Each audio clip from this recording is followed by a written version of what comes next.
मी Punjab duck. आज आहे 1 September 2024। आज खांदा मळण आणि उद्या पोळा।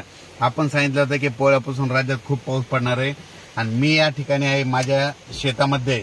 तर या ठिकाणी जवळपास पाऊस सुरू आहे, म्हणजे जोरदार पाऊस चालू झालाय। आमच्या परभणी जिल्ह्यात खूप रात्री 2 वाजल्यापासूनच पाऊस सुरू झालाय।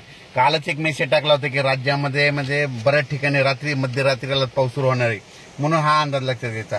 पण सर्वांना सांगू इच्छितो की राज्यात जवळपास सांगायचं झालं तर आता 1 तारखेपासून तर 4 तारखेपर्यंत जोराचा पाऊस पडणार आहे, मुसळधार पडणार आहे, म्हणून जरा काळजी घ्या। कारण की तुम्हाला एक सांगतो, 1 सप्टेंबर पासून 2024 पासून हा 1 ते 5 दरम्यान सप्टेंबर पडणारा हा पाऊस राज्यभर पडणार आहे, म्हणून हा अंदाज लक्षात घ्यायचा। आणि या पावसामध्ये विजेचा कडकडाट खूप राहणार आहे। आता दुपारनंतर 2:30च्या नंतर अशा जोरजोराने विजा कडकडणार आहेत, म्हणजे असं आवाज येणार आहे, लगेच विजा देखील पडतील, म्हणून शेतकऱ्यांनी काळजी घ्यावी।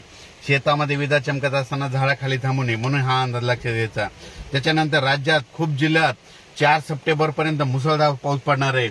मुसळधार पावसाचे जिल्हे तुम्हाला एक सांगू इच्छितो, यवतमाळ जिल्हा, नांदेड जिल्हा, हिंगोली जिल्हा, अकोला जिल्हा, बुलढाणा, जालना, परभणी, बीड, लातूर, उस्मानाबाद, पंढरपूर, नगर, पुणे, नाशिक, धुळे, नंदुरबार, जळगाव, संभाजीनगर, म्हणजे या जिल्ह्यात म्हणजे मुसळधार पाऊस आजपासून म्हणजे 1 तारखेपासून 4 तारखेपर्यंत पडणार आहे, म्हणून सर्वांनी काळजी घ्यावी, सतर्क करावे। त्याच्यानंतर अतिमुसळधार तुम्हाला एक पाऊस सांगू इच्छितो, म्हणजे आजपासून दुपारनंतर अतिमुसळधार पाऊस पडणार आहे। आणि हा अतिमुसळधार पाऊस कुठे पडणार आहे सांगायचं झालं तर यवतमाळ जिल्ह्यात एक जोरदार पाऊस पडणार आहे, नांदेड जिल्ह्यात जोरदार पाऊस पडणार आहे, हिंगोली जिल्ह्यात पडणार आहे, परभणी जिल्ह्यात पडणार आहे, लातूर जिल्ह्यात पडणार आहे, बीड जिल्ह्यात पडणार आहे, नगर जिल्ह्यात पडणार आहे, संभाजीनगरकडे पडणार आहे, सोलापूरकडे पडणार आहे, नाशिककडे पडणार आहे, मुंबई, धुळे, नंदुरबार, जळगाव, म्हणजे या 14 जिल्ह्यामध्ये अतिमुसळधार पाऊस पडणार आहे। या 14 जिल्ह्याचा पाऊस पडल्याच्या नंतर या 14 जिल्ह्याच्या वरी जायकवाडी धरण आहे आणि नाशिककडे अतिवृष्टी देखील होईल। नगर आणि जालन्याच्या दरम्यान देखील अतिवृष्टी देखील होणार आहे, म्हणून धरण क्षेत्रातील लोकांनी, नदीकाठच्या लोकांनी काळजी घ्यावी, कारण की नदीला पूर देखील येईल, म्हणून हा अंदाज लक्षात घ्यायचा। आणि जायकवाडीच्या लाभ क्षेत्रामध्ये कॅचमेंट एरियामध्ये नाशिककडं, नगरकडं खूप मुसळधार पाऊस पडणार आहे, त्याच्यामुळे त्या नद्याला पूर येणार आहे, त्याचं पाणी जायकवाडीला येणार आहे। जायकवाडी जवळपास आजच सकाळची म्हणजे तिथून आलेल्या आकडेवारीनुसार जवळपास 85% जवळपास भरलंय आणि तिकडून आवक तर क्युसेसनं खूप चालू आहे, 40 का 50 हजारांना चालू आहे। त्याच्यामुळे हे जायकवाड धरण उद्यापर्यंत ते 92 पर्यंत जाईल, म्हणजे 2 सप्टेंबर पर्यंत 92 जाईल।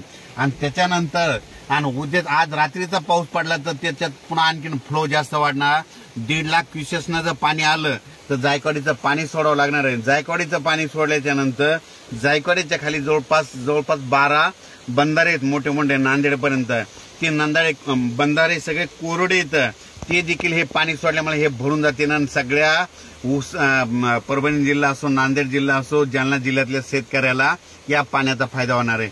म्हणून ही खास करून शेतकऱ्याची आनंदाची बातमी देखील आहे।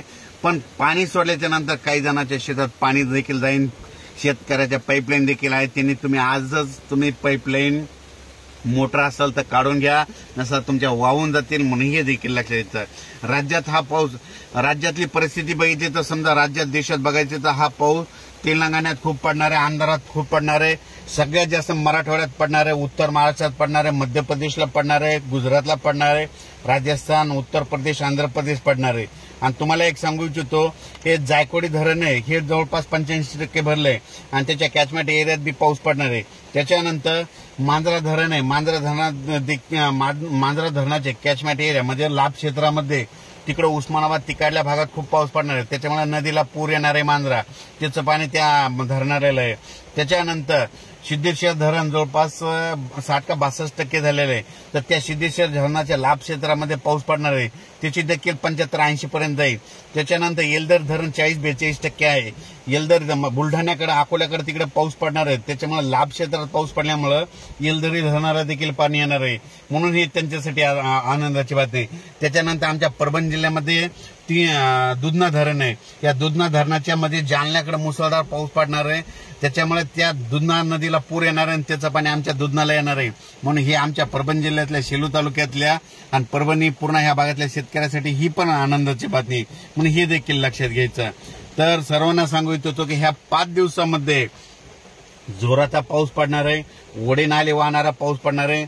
म्हणून तुम्ही तुमची स्वतःची काळजी घ्यावी. विजा चमकत असताना झाडाखाली थांबवू नका, आपली जनावरांकडे झाडाच्या खाली बांधू नका, कारण की ह्या 5 दिवसामध्ये म्हणजे जोराचा पाऊस पडणार आहे. आज तुम्ही बघा दुपारी 2:30-3च्या नंतर आणि आज रात्री मध्यरात्री म्हणजे 1 तारखेला मध्यरात्री खूप मोठा पाऊस येणार आहे. 2ला देखील जास्त पाऊस पडणार आहे, 3ला पडणार आहे, 4ला पडणार आहे. म्हणजे 5 तारखेपर्यंत पाऊस पडणार आहे. म्हणून हा अंदाज लक्षात घ्यायचा.